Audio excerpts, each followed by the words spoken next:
పెట్టిన పదార్థాన్ని గణపయ్యకి అమ్మవార్లకి తినిపిస్తున్నట్లుగా 5 సార్లు చక్కగా చేతులు చూపించండి. ఓం ప్రాణాయ స్వాహ, ఓం అపానాయ స్వాహ, ఓం వేనాయ స్వాహ, ఓం సుధానాయ స్వాహ, ఓం సమానాయ స్వాహ. కొద్దిగా నీళ్లు చల్లండి. అస్తో పాదో శుద్ధ ఆచమనీయాన్ని పరికల్పయామి. తాంబూలంపై చేవేయండి. చెప్పండి.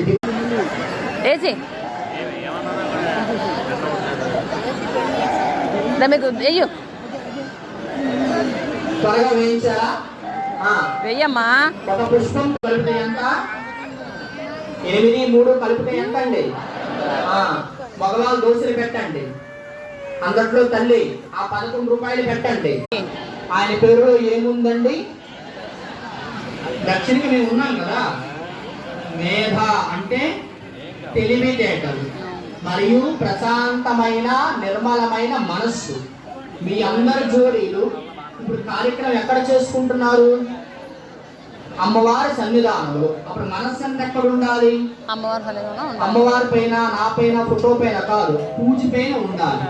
అది ఉందో లేని మీరు చూసుకోవాలి. ఉంటే ఫలితం లభిస్తుంది. అది గమనించాలి.